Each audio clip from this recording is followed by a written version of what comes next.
നമസ്കാരം സുഹൃത്തുക്കളെ, ജീനി ട്വിസ്റ്റത്തിലേക്ക് നിങ്ങൾക്ക് എല്ലാവർക്കും സ്വാഗതം. ആന്ധ്രാപ്രദേശിലെ തിരുപ്പതി ജില്ലയിൽ സ്ഥിതി ചെയ്യുന്ന പ്രസിദ്ധ ക്ഷേത്രമാണ് തിരുമല തിരുപ്പതി ശ്രീ വെങ്കടേശ്വര ക്ഷേത്രം. ഹൈന്ദവരുടെ അതിപ്രധാനമായ ഒരു തീർത്ഥാടന കേന്ദ്രം കൂടിയാണ് ഈ ക്ഷേത്രം. ഇന്ന് ജീനി ട്വിസ്റ്റത്തിൻ്റെ യാത്ര തിരുമല വെങ്കടേശ്വര ക്ഷേത്രത്തിലേക്കാണ്. ആനന്ദനിലയം, കലിയുഗ വൈകുണ്ഠം തുടങ്ങിയ പേരുകളിൽ അറിയപ്പെടുന്ന ക്ഷേത്രം കൂടിയാണിത്. ശ്രീ മഹാവിഷ്ണുവിനെ വെങ്കടേശ്വരൻ എന്ന പേരിൽ ലക്ഷ്മീദേവി, ഭൂമിദേവി സമേതനായി ഇവിടെ ആരാധിക്കുന്നു. ലക്ഷ്മീനാരായണ സങ്കല്പത്തിലുള്ള ക്ഷേത്രമാണിത്. ഐശ്വര്യത്തിൻ്റെ ദേവതയായ ലക്ഷ്മീദേവിക്ക് തുല്യ പ്രാധാന്യമുള്ള ഒരു ക്ഷേത്രം കൂടിയാണിത്. ഭഗവതി പത്മാവതി എന്ന പേരിൽ അറിയപ്പെടുന്നു. തമിഴ് ഭക്തകവികളായ ആഴ്വാർമാർ പാടിപ്പുകഴ്ത്തിയ 108 ദിവ്യദേശങ്ങളിൽ ഒന്നാണിത്. പൂർവഘട്ട മലനിരകളിൽ സ്ഥിതി ചെയ്യുന്ന തിരുമലയിൽ 7 കുന്നുകളിൽ ശേഷാദ്രി, നീലാദ്രി, ഗരുഡാദ്രി, അഞ്ജനാദ്രി, ഋഷഭാദ്രി, നാരായണാദ്രി, വെങ്കിടാദ്രി, അവസാനത്തേതായ വെങ്കിടാദ്രിയിലാണ് ഈ ക്ഷേത്രം സ്ഥിതി ചെയ്യുന്നത്. അതിനാൽ ക്ഷേത്രം സപ്തഗിരി എന്നറിയപ്പെടുന്നു. പുഷ്കരണി എന്നറിയപ്പെടുന്ന വലിയൊരു കുളത്തിൻ്റെ കരയിലാണ് ക്ഷേത്രം. മുഖ്യപ്രതിഷ്ഠയായ വെങ്കടേശ്വരൻ ബാലാജി, ശ്രീനിവാസൻ, ഗോവിന്ദൻ, സപ്തഗിരീശ്വരൻ, ആദിനാരായണൻ എന്നീ പേരുകളിലും അറിയപ്പെടുന്നു. കലിയുഗ പ്രത്യക്ഷ ദൈവം എന്നറിയപ്പെടുന്ന ഭഗവാൻ കൂടിയാണ് വെങ്കടേശ്വരൻ. ശ്രീ വെങ്കടേശ്വരനോടൊപ്പം ശ്രീലകത്ത് ശ്രീകൃഷ്ണൻ, രുക്മിണീദേവി, ശ്രീരാമൻ, സീതാദേവി, ലക്ഷ്മണൻ എന്നിവർക്കും പ്രതിഷ്ഠയുണ്ട്. നരസിംഹമൂർത്തി, ഹനുമാൻ സ്വാമി, കുബേരൻ, ഗരുഡൻ, വരദരാജൻ, ശേഷനാഗം തുടങ്ങിയ ഉപദേവന്മാരെയും ഇവിടെ കാണാം. തലമുണ്ഡനം ചെയ്യുക, പണം കാണിക്കയർപ്പിക്കുക എന്നിവയാണ് പ്രധാന വഴിപാടുകൾ. ഐശ്വര്യത്തിനും മോക്ഷപ്രാപ്തിക്കുമായി ധാരാളം ഭക്തർ ഇവിടെ ദർശനം നടത്തുന്നു. ഈ ക്ഷേത്രത്തിൽ ദർശനം നടത്തിയാൽ ആരോഗ്യവും അഭിവൃദ്ധിയും ദുരിതങ്ങളിൽ നിന്ന് മോചനവും ഉണ്ടാകുമെന്ന് ഭക്തർ വിശ്വസിക്കുന്നു. നവദമ്പതികൾ ഈ ക്ഷേത്രം സന്ദർശിക്കുന്നത് വിശേഷമായി കരുതുന്നു. ലോകത്തിലെ ഏറ്റവും കൂടുതൽ വരുമാനമുള്ള ഹൈന്ദവ ക്ഷേത്രമാണിത്. വിവിധ രൂപങ്ങളിൽ വരുമാനം ഇവിടെ എത്തുന്നുണ്ട്. നിത്യേന ആയിരക്കണക്കിന് തീർത്ഥാടകർ വരുന്ന ക്ഷേത്രത്തിൽ വിശേഷാവസരങ്ങളിൽ എണ്ണം ഇതിലും കൂടും. ശ്രീ വെങ്കടേശ്വര ബ്രഹ്മോത്സവം, പത്മാവതി തിരുക്കല്യാണം, സ്വർഗവാതിൽ ഏകാദശി, രാമനവമി, ശ്രീകൃഷ്ണ ജന്മാഷ്ടമി എന്നിവ ഇവിടുത്തെ വിശേഷ ദിവസങ്ങളാണ്. തിരുമല തിരുപ്പതി ദേവസ്ഥാനം എന്ന സംഘടനയുടെ കീഴിലാണ് ക്ഷേത്രഭരണം. പ്രസിദ്ധമായ ശ്രീ കാളഹസ്തി ശിവക്ഷേത്രം ഇവിടെ നിന്നും 40 കിലോമീറ്റർ അകലെ സ്ഥിതി ചെയ്യുന്നു. തിരുപ്പതി, റെനിഗുണ്ട തുടങ്ങിയവയാണ് അടുത്തുള്ള റെയിൽവേ സ്റ്റേഷനുകൾ. കേരളത്തിൽ നിന്നും ചെന്നൈയിൽ നിന്നും ധാരാളം ട്രെയിനുകൾ ഇങ്ങോട്ട് സർവീസ് നടത്തി വരുന്നുണ്ട്. പുരാണങ്ങളിൽ പലയിടത്തായി പരാമർശിച്ചിട്ടുള്ള ക്ഷേത്രമാണ് തിരുമല ക്ഷേത്രം. വെങ്കടേശ്വര ക്ഷേത്രം വരും മുമ്പ് തന്നെ ഇവിടെ ഒരു ക്ഷേത്രമുണ്ടായിരുന്നതായി കഥയുണ്ട്. വിഷ്ണു ഭഗവാന്റെ 3ാമത്തെ അവതാരമായ വരാഹമൂർത്തി കുടികൊണ്ട ആ ക്ഷേത്രം ഇപ്പോഴുമുണ്ട്. ഐതിഹ്യമനുസരിച്ച് ഹിരണ്യാക്ഷനെ നിഗ്രഹിച്ച ശേഷം വരാഹമൂർത്തി തൻ്റെ വാഹനമായ ഗരുഡനുമായി തിരുമലയിൽ വരികയും തുടർന്ന് അവിടെ സ്വാമി പുഷ്കരണി എന്നു പേരുള്ള അതിവിശാലമായ കുളത്തിൻ്റെ പടിഞ്ഞാറേ കരയിൽ കിഴക്കോട്ട് ദർശനമായി കുടികൊള്ളുകയും ചെയ്തു. പിന്നീട് ഏറെക്കാലം കഴിഞ്ഞാണ് വെങ്കടേശ്വര ഭഗവാൻ തിരുമലയിലെത്തിയത്. അതിനു പിന്നിലും രസകരമായൊരു കഥയുണ്ട്. അതിപ്രകാരമാണ്. കലിയുഗത്തിൻ്റെ ആരംഭത്തിൽ യജ്ഞങ്ങൾ അനുഷ്ഠിച്ചു വന്ന ഋഷിമാർ ത്രിമൂർത്തികളിൽ ആരെയാണ് അഗ്രപൂജയ്ക്ക് അർഹനാക്കേണ്ടതെന്ന കാര്യത്തിൽ നാരദ മഹർഷിയോട് സംശയം ചോദിച്ചു. പിന്നീട് ഇതറിയാനായി ദേവന്മാർ ഭൃഗുമഹർഷിയെ പറഞ്ഞുവിട്ടു. കാലിൽ ഒരു കണ്ണുണ്ടായിരുന്ന ഭൃഗുമഹർഷി ആദ്യം ബ്രഹ്മാവിനെയും പിന്നീട് പരമശിവനെയും പോയി കണ്ടുവെങ്കിലും ഇരുവരും അദ്ദേഹത്തെ കണ്ട ഭാവം നടിച്ചില്ല. തുടർന്ന് മഹാവിഷ്ണുവിനെ കാണാൻ വൈകുണ്ഠത്തിലെത്തിയ മഹർഷി കണ്ടത് താൻ വന്നതറിഞ്ഞിട്ടും അറിയാത്ത പോലെ പെരുമാറുന്ന ഭഗവാനെയാണ്. കോപിഷ്ഠനായ മഹർഷി ഭഗവാന്റെ നെഞ്ചത്ത് ഒരൊറ്റ ചവിട്ട്. ഇതിനിടയിൽ അദ്ദേഹത്തിൻ്റെ കാലിലെ കണ്ണ് തെറിച്ചുപോയി. അപ്പോഴും ഒന്നും മിണ്ടാതിരുന്ന ഭഗവാൻ പിന്നീട് ഇതിൽ മാപ്പപേക്ഷിച്ചു. അങ്ങനെ ഭഗവാൻ ത്രിമൂർത്തികളിൽ ഉത്തമനാണെന്ന് മഹർഷിക്ക് ബോധ്യപ്പെട്ടു. എന്നാൽ ഭൃഗുമഹർഷി ചവിട്ടിയ ഭാഗം ഭഗവാന്റെ നെഞ്ചിൻ്റെ ഇടതുഭാഗമായിരുന്നു. അവിടെയാണ് ഐശ്വര്യദേവിയായ മഹാലക്ഷ്മി ദേവിയുടെ വാസസ്ഥലമായി അറിയപ്പെടുന്ന ശ്രീവത്സമുള്ളത്. ഇതിൽ കോപിച്ച ശ്രീ ഭഗവതി ഉടനെ വൈകുണ്ഠം ഉപേക്ഷിച്ചു പോവുകയും കോൽഹാംപൂർ എന്ന സ്ഥലത്ത് ധ്യാനത്തിനിരിക്കുകയും ചെയ്തു. ഇപ്പോൾ അവിടെ പ്രസിദ്ധമായ ഒരു മഹാലക്ഷ്മി ക്ഷേത്രമുണ്ട്. ലക്ഷ്മി ദേവിയെ കാണാതെ ഭൂമിയിലെത്തിയ ആദിനാരായണൻ ശ്രീനിവാസൻ എന്ന പേരിൽ മാനവരൂപം സ്വീകരിച്ച് തിരുമലയിലെത്തി തപസ് തുടങ്ങി. ശ്രീനിവാസന്റെ സ്ഥിതി മനസ്സിലാക്കിയ ബ്രഹ്മാവും പരമശിവനും ലക്ഷ്മി ദേവിയെ സമീപിച്ച് വിവരങ്ങൾ അറിയിച്ചു. തുടർന്ന് ബ്രഹ്മാവും പരമശിവനും പശുക്കളുടെ രൂപം ധരിച്ച് ശ്രീനിവാസനെ സേവനം ചെയ്യാൻ തയ്യാറായി. അക്കാലത്ത് ചോള സാമ്രാജ്യത്തിൻ്റെ കീഴിലായിരുന്നു തിരുമല. അതിനാൽ മഹാലക്ഷ്മി ദേവി ഒരു യുവതിയുടെ വേഷത്തിലെത്തി ചോള രാജാവിന് ഈ പശുക്കളെ ദാനം ചെയ്തു. ഇവയിലെ വലിയ പശു നിത്യവും ശ്രീനിവാസന് പാൽ കൊടുക്കുമായിരുന്നു. ഇത് കാണാനിടയായ കറവക്കാരൻ പശുവിനെ ക്രൂരമായി മർദ്ദിച്ചു. എന്നാൽ അബദ്ധവശാൽ മർദ്ദനത്തിൽ മുറിവ് പറ്റിയത് ശ്രീനിവാസനായിരുന്നു. കുപിതനായ ശ്രീനിവാസൻ കറവക്കാരനെയും ചോളരാജാവിനെയും അസുരന്മാരായി പോകട്ടെ എന്ന് ശപിച്ചു. ദാസന്മാരുടെ പങ്ക് രാജാവും ഏൽക്കും എന്ന വിശ്വാസമാണത്രേ ഇതിനു പിന്നിൽ. തുടർന്ന് ശ്രീനിവാസൻ വളർത്തമ്മയായ വകുളാദേവിയുടെ അടുത്ത് പോയി താമസിച്ചു വന്നു. ഇതിനിടയിൽ ശാപവിമുക്തനായ ചോളരാജാവ് ആകാശരാജാവായി പിറവിയെടുത്തു. അദ്ദേഹത്തിന് പത്മാവതി എന്ന പേരിൽ ഒരു പുത്രിയുണ്ടായി. വിഷ്ണുപദ പ്രാപ്തിക്കായി തപസ് ചെയ്ത ലക്ഷ്മീദേവിയുടെ തന്നെ അംശമായ വേദവതിയുടെ പുനർജന്മം ആയിരുന്നു പത്മാവതി ദേവി. തിരുപ്പതിക്കടുത്തുള്ള തിരുച്ചാനൂരിലെ പത്മപുഷ്കരണിയിലായിരുന്നു പത്മാവതി ദേവിയുടെ ജനനം.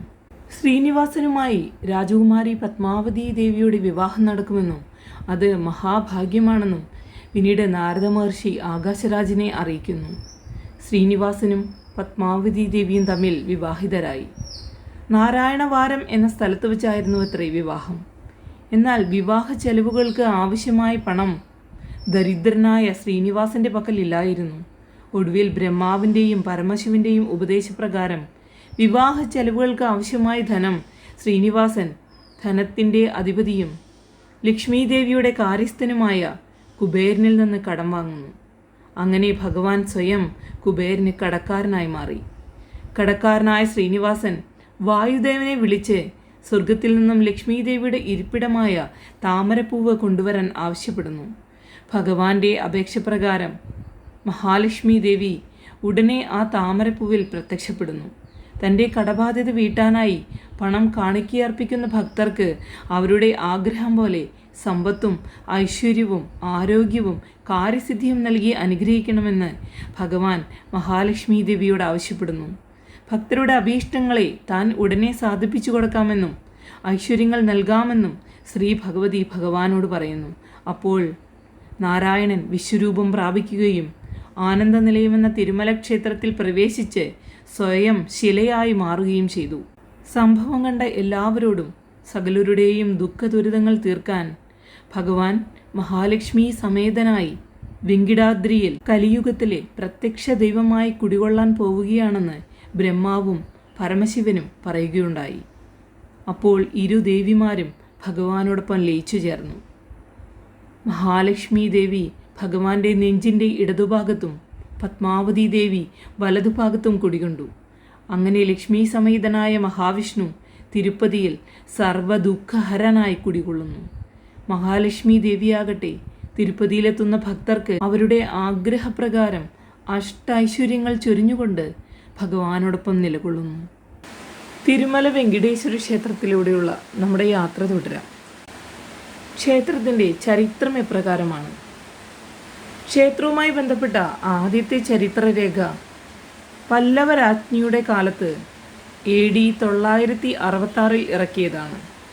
അവർ ഒരുപാട് ആഭരണങ്ങളും 10 ഏക്കർ 13 ഏക്കർ വിസ്തീർണം വരുന്ന 2 സ്ഥലങ്ങളും ദാനം ചെയ്യുകയും അവയിൽ നിന്ന് കിട്ടുന്ന വരുമാനം ക്ഷേത്രത്തിലെ ഉത്സവങ്ങൾക്കായി ഉപയോഗിക്കാൻ നിർദ്ദേശിക്കുകയും ചെയ്തു. പല്ലവ സാമ്രാജ്യത്തിന് ശേഷം രണ്ടാം ചോള സാമ്രാജ്യവും പിന്നീട് വിജയനഗര സാമ്രാജ്യവും വെങ്കടേശ്വരനെ പ്രാധാന്യത്തോടെ കണ്ടവരായിരുന്നു. വിജയനഗര സാമ്രാജ്യത്തിൻ്റെ കാലത്താണ് ക്ഷേത്രത്തിന് ഇന്നുള്ള വരുമാനത്തിൻ്റെ നല്ലൊരു ഭാഗവും ലഭിച്ചത്. AD 1517 വിജയനഗര ചക്രവർത്തിയായിരുന്ന കൃഷ്ണദേവരായർ ക്ഷേത്രത്തിൽ ദർശനം നടത്തിയപ്പോൾ അദ്ദേഹം സ്വർണവും രത്നങ്ങളും സമ്മാനിക്കുകയും അതുവഴി ശ്രീകോവിൽ പുനരുദ്ധരിക്കുകയും ചെയ്തു. വിജയനഗര സാമ്രാജ്യത്തിൻ്റെ പതനത്തിന് ശേഷം മൈസൂർ രാജവംശവും ഗഡ്വാൾ സംസ്ഥാനവും വെങ്കടേശ്വരനെ പൂജിക്കുകയും ക്ഷേത്രത്തിന് നിരവധി സംഭാവനകൾ നൽകുകയും ചെയ്തു. മറാഠ ജനറലായിരുന്ന രഘോജി ഭോസ്ലെ ക്ഷേത്രം സന്ദർശിക്കുകയും ക്ഷേത്രത്തിന് വ്യക്തമായ ഒരു നടപ്പുരീതി ഉണ്ടാക്കുകയും ചെയ്തു. ആധുനിക ചരിത്രം ഇപ്രകാരമാണ്. വിജയനഗര സാമ്രാജ്യത്തിൻ്റെ പതനത്തിന് ശേഷം ഗോൽക്കൊണ്ട സുൽത്താൻമാരുടെ കീഴിലായി. പിന്നീട് ഫ്രഞ്ചുകാരും അതിനുശേഷം കർണാട്ടിക് നവാബും ക്ഷേത്രഭരണം കൈയടക്കി. 19-ാം നൂറ്റാണ്ടിൽ ഇംഗ്ലീഷ് ഈസ്റ്റ് ഇന്ത്യ കമ്പനി ക്ഷേത്രഭരണം ഏറ്റെടുത്തു. 1843 ഈസ്റ്റ് ഇന്ത്യ കമ്പനി തിരുപ്പതിയിലെ ഹാദിറാംജി മഠത്തിന് ക്ഷേത്രം സമ്മാനിച്ചു.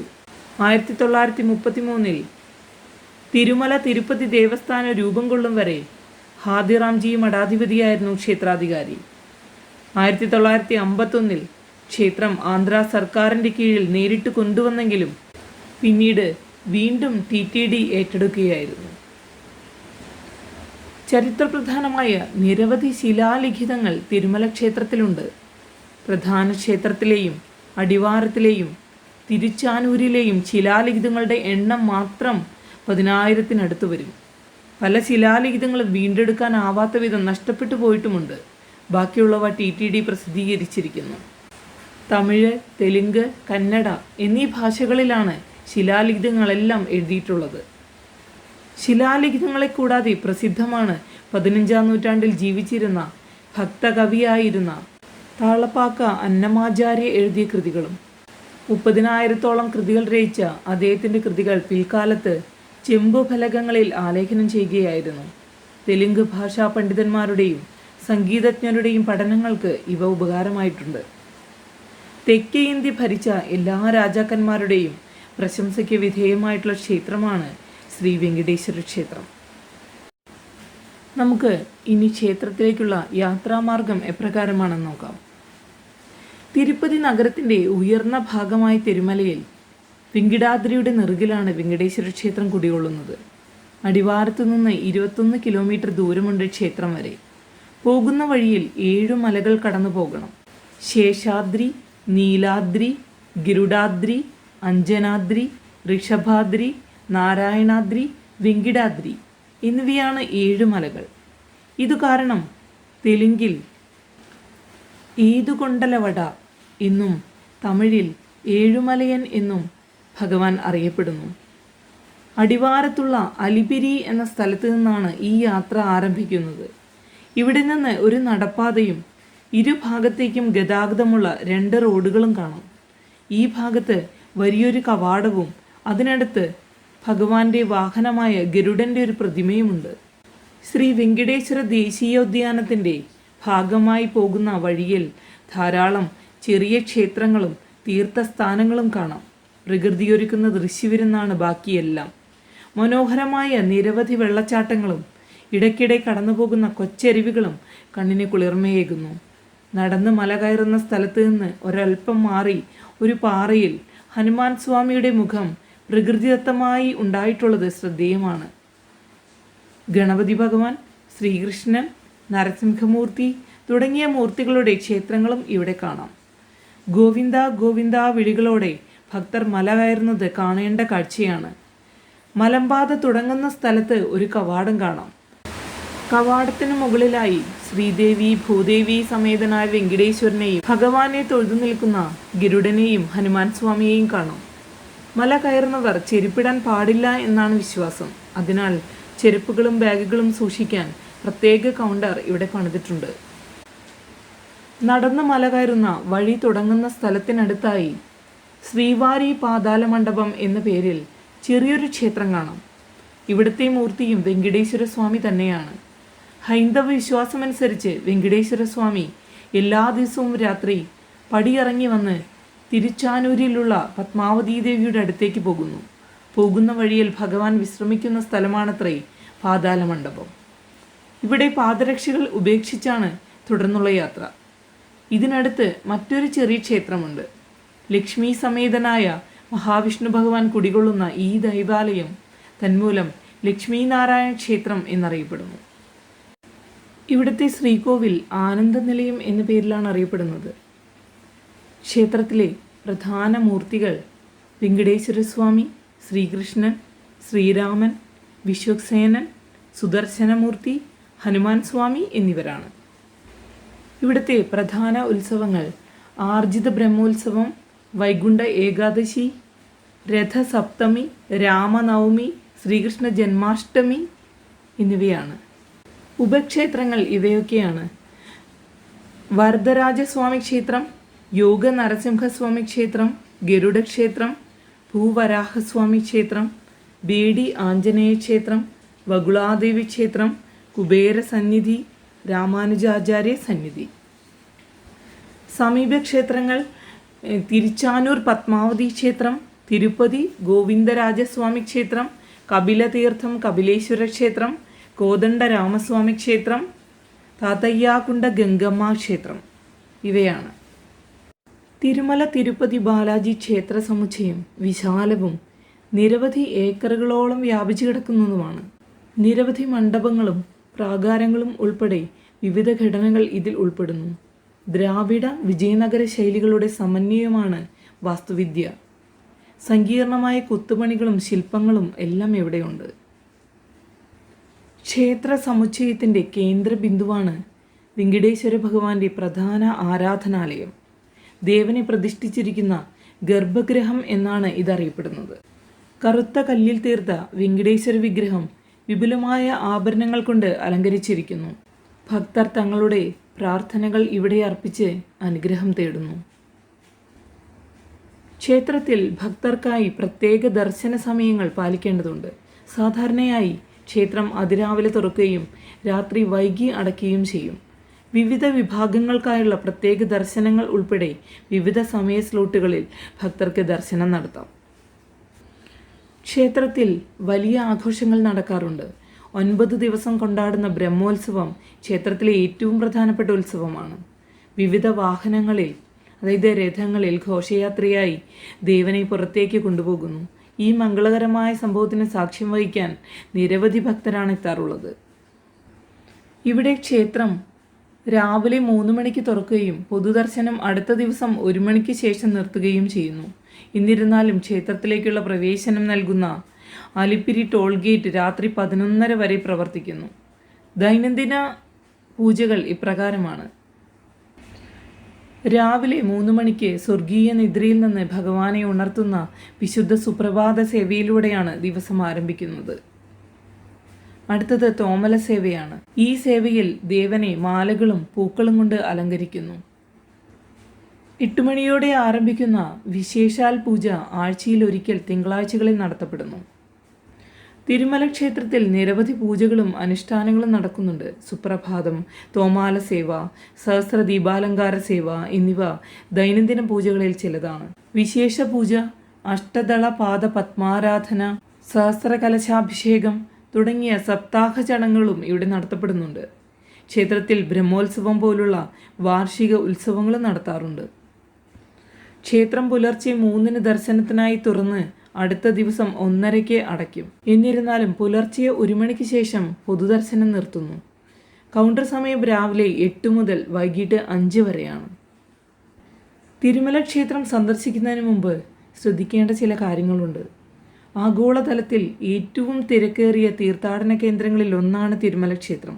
വാരാന്ത്യങ്ങളിലും ഉത്സവങ്ങളിലും ദർശനം നടത്തുകയായിരിക്കും ഏറ്റവും അനുയോജ്യം. ക്ഷേത്രം പുലർച്ചെ 3 മണി മുതൽ 1 മണി വരെ ദർശനത്തിനായി തുറന്നിരിക്കും.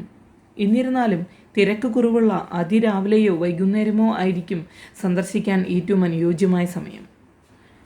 TTDയുടെ ഓൺലൈൻ വെബ്സൈറ്റ് വഴി ദർശന ടിക്കറ്റുകൾ ഓൺലൈനായി ബുക്ക് ചെയ്യാൻ സാധിക്കും. മുതിർന്ന പൗരന്മാർക്കും ശാരീരിക വെല്ലുവിളി നേരിടുന്ന വ്യക്തികൾക്കും പ്രത്യേക വ്യവസ്ഥകൾ ഇവിടെ ഏർപ്പെടുത്തിയിട്ടുണ്ട്. ദിവസത്തിലെ പ്രത്യേക സമയങ്ങളിൽ അവർക്ക് ദർശനം അനുവദിച്ചിട്ടുണ്ട്. തിരുപ്പതിയിൽ എത്തിച്ചേരേണ്ട വിധം ഇപ്രകാരമാണ്: കേരളത്തിൽ നിന്നും പാലക്കാട്, ഈറോഡ്, സേലം വഴി ട്രെയിൻ മാർഗമോ റോഡ് വഴിയോ ഇവിടെ എത്തിച്ചേരാം. കേരളത്തിൽ കൊല്ലത്ത് നിന്നും പുറപ്പെടുന്ന കൊല്ലം തിരുപ്പതി എക്സ്പ്രസ് പ്രധാനമായും തിരുപ്പതി, തിരുമല, കാളഹസ്തി, ശബരിമല തീർത്ഥാടകരെ ഉദ്ദേശിച്ചുള്ളതാണ്. ഇത് കൊല്ലത്ത് നിന്ന് ആരംഭിച്ച് ചെങ്ങന്നൂർ, കോട്ടയം, എറണാകുളം, നോർത്ത് തൃശ്ശൂർ, പാലക്കാട്, കോയമ്പത്തൂർ, സേലം വഴി ക്ഷേത്രത്തിന് ഏറ്റവും അടുത്ത തിരുപ്പതി റെയിൽവേ സ്റ്റേഷനിലേക്ക് പോകുന്നു. റെനിഗുണ്ടയാണ് അടുത്തുള്ള മറ്റൊരു റെയിൽവേ സ്റ്റേഷൻ. 9 കിലോമീറ്റർ ദൂരം. കേരളത്തിൽ നിന്നുള്ള ധാരാളം ട്രെയിനുകൾ ഇവിടെയും നിർത്താറുണ്ട്. കാട്ട്പാടി മറ്റൊരു സ്റ്റേഷനാണ്. 101 കിലോമീറ്റർ ദൂരം. ഇവിടെ നിന്നെല്ലാം തിരുപ്പതിയിലേക്ക് ധാരാളം ട്രെയിൻ, ബസ് സർവീസുകൾ ലഭ്യമാണ്. ചെന്നൈയിൽ നിന്നും ഏകദേശം 2.5 മണിക്കൂർ ട്രെയിൻ അല്ലെങ്കിൽ റോഡ് മാർഗം തിരുപ്പതിയിലെത്താം. സംസ്ഥാന തലസ്ഥാനമായ അമരാവതിയിൽ നിന്ന് 430 കിലോമീറ്ററും ബാംഗ്ലൂരുവിൽ നിന്ന് 291 കിലോമീറ്ററും ഹൈദരാബാദിൽ നിന്ന് 572 കിലോമീറ്ററും ദൂരം ഇവിടേക്കുണ്ട്. തിരുമല തിരുപ്പതി ബാലാജി ക്ഷേത്രത്തിന് ഏറ്റവും അടുത്തുള്ള വിമാനത്താവളം തിരുപ്പതി എയർപോർട്ടാണ്. ഇത് ഇന്ത്യയിലെ പ്രധാന നഗരങ്ങളുമായി ബന്ധിപ്പിച്ചിരിക്കുന്നു. വിമാനത്തിൽ നിന്ന് ഭക്തർക്ക് ടാക്സികളിലോ ബസ്സുകളിലോ ക്ഷേത്രത്തിലെത്താം.